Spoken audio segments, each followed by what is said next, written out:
नमस्कार, मैं हूं अंशिता।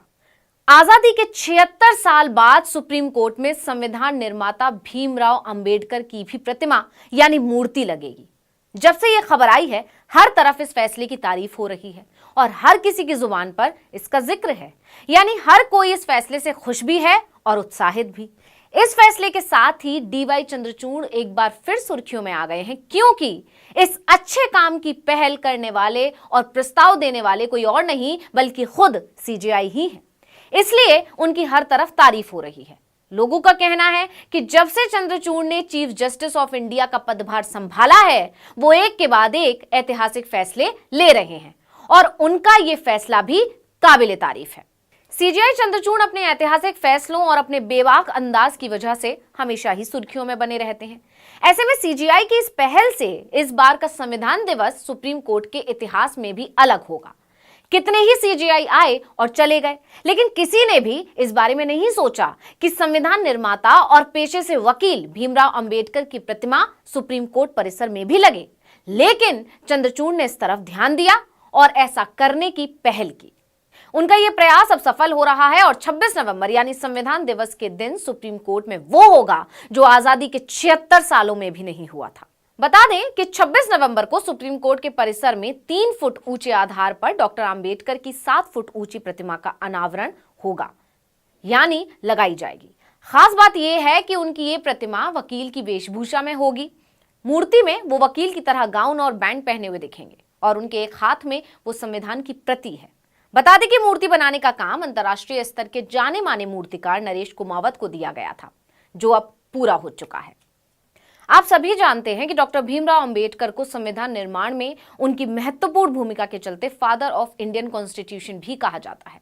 डॉक्टर अंबेडकर के हाथ उठाए आगे बढ़ने की प्रेरणा देती प्रतिमा देश में ज्यादातर छोटे बड़े शहर, कस्बों, गांवों में सरकारी इमारतों और संवैधानिक संस्थानों पर लगी हुई दिखती है। इसलिए यह बेहद हैरानी की बात थी कि भारत की सबसे बड़ी अदालत सुप्रीम कोर्ट में बी आर अंबेडकर की प्रतिमा नहीं थी। लेकिन सीजेआई चंद्रचूड़ की पहल के बाद यह काम भी होने वाला है। जल्द ही सुप्रीम कोर्ट के सामने बी आर अंबेडकर की प्रतिमा दिखेगी, जबकि अभी तक सुप्रीम कोर्ट परिसर में केवल 2 मूर्तियां लगी हैं। पहली प्रतिमा भारत के मुख्य न्यायाधीश के कोर्ट रूम के ठीक सामने महात्मा गांधी की है। वहीं दूसरी प्रतिमा मदर इंडिया का म्यूरल है, जो भारतीय मूल के ब्रिटिश शिल्पी चिंतामणि कर ने बनाया था। इसके अलावा चीफ जस्टिस के कोर्ट रूम में दीवार पर डॉक्टर भीमराव अंबेडकर की एक बड़ी तस्वीर लगी हुई है, लेकिन अब सुप्रीम कोर्ट में प्रतिमा भी लग जाएगी। इस प्रतिमा का अनावरण करने के लिए खास तौर पर राष्ट्रपति द्रौपदी मुर्मू को आमंत्रित किया गया है।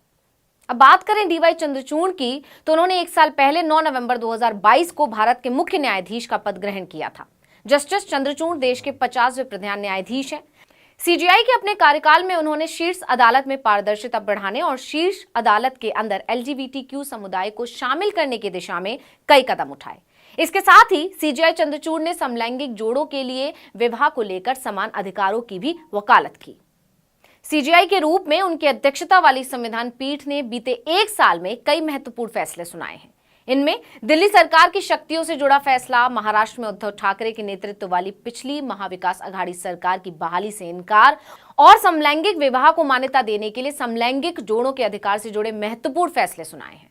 यही नहीं, कई मामलों में इन्होंने केंद्र सरकार की खूब फटकार भी लगाई।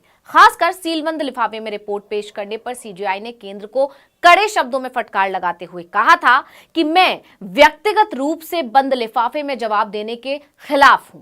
कोर्ट में पारदर्शिता होनी चाहिए। यह आदेशों को अमल में लाने को लेकर है। इसमें गोपनीयता क्या हो सकता है? आपको याद होगा, मार्च 2023 में 1 रैंक 1 पेंशन मामले में जब सुनवाई चल रही थी, इसी के तहत पूर्व सैन्य कर्मियों को बकाये का भुगतान करने के संबंध में केंद्र ने सुप्रीम कोर्ट को एक लिफाफा थमाया था, तो सीजेआई नाराज हो गए थे। उन्होंने इस तरह सीलबंद लिफाफे में जवाब स्वीकार करने से साफ साफ इनकार कर दिया था। तब भी सीजेआई के रुख की काफी चर्चा और तारीफ हुई थी। जानकारों का तो यह भी कहना है कि सीजेआई के आने के बाद केंद्र सरकार की मनमानी नहीं चल पाती, इसलिए कोर्ट और केंद्र सरकार के बीच तल्खियां रहती हैं। किरण रिजिजू तो अक्सर ही विवादित बयान देते रहते थे, जो केंद्र के लिए मुसीबत बनता जा रहा था। इसके बाद आनन फानन में मोदी सरकार ने रिजिजू को हटाकर अर्जुन राम मेघवाल को कानून मंत्री बना दिया। खैर, ये तो सिर्फ सीजीआई बनने के बाद की बातें हैं। इससे पहले भी जस्टिस डीवाई चंद्रचूड़ के कई फैसले चर्चा में रहे। उन्होंने ही नोएडा के ट्विन टावर को गिराने का फैसला सुनाया था। इसके अलावा सोशल पोस्ट करने पर पत्रकार मोहम्मद जुबैर को तुरंत जमानत पर रिहा करने के आदेश दिए थे। जस्टिस चंद्रचूड़ कई संविधान पीठों का हिस्सा रहे हैं। अयोध्या का ऐतिहासिक फैसला, निजता के अधिकार, व्यभिचार को अपराध से मुक्त करने और समलैंगिकता को अपराध यानी आईपीसी की धारा 377 से बाहर करने, सबरीवाला मंदिर में महिलाओं का प्रवेश और लिव इन विल जैसे बड़े फैसले दिए हैं। वो उन जजों में से एक हैं जो खुलकर अपने साथी जजों के साथ मतभेदों को सामने रखते हैं और उनके मतभेदों का भी सम्मान करते हैं। जैसे आधार की अनिवार्यता के प्रसिद्ध फैसले में जस्टिस चंद्रचूड़ ने बहुमत से असहमति जताते हुए कहा था कि आधार को असंवैधानिक रूप से धन विधेयक के रूप में पारित किया गया था और मौलिक अधिकारों का उल्लंघन था। जस्टिस चंद्रचूड़ ने भीमा कोरेगांव में कथित रूप से हिंसा भड़काने के आरोपी 5 मानवाधिकार कार्यकर्ताओं की गिरफ्तारी से संबंधित एक मामले में भी असहमति जताई थी, जब पीठ के अन्य 2 जजों ने पुणे पुलिस को कानून के अनुसार अपनी जांच जारी रखने की अनुमति दी थी। सिर्फ यही नहीं, वो अपने जन्मदिन पर भी लगातार कई घंटे तक सुनवाई करते रहे थे। इसके अलावा डीवाई चंद्रचूड़ की सबसे ज्यादा चर्चा अपने ही पिता वाईवी चंद्रचूड़ के फैसले को पलटने के लिए भी होती है, लेकिन अब उन्हें एक और काम के लिए याद रखा जाएगा। सुप्रीम कोर्ट में बाबा साहब भीमराव अंबेडकर की प्रतिमा लगाने के लिए आजादी के 76 साल बाद सुप्रीम कोर्ट में भीमराव अंबेडकर की प्रतिमा लगवाने वाले उनके फैसले ने दलितों, पिछड़ों, आदिवासियों, बहुजनों का ध्यान अपनी तरफ खींचा है।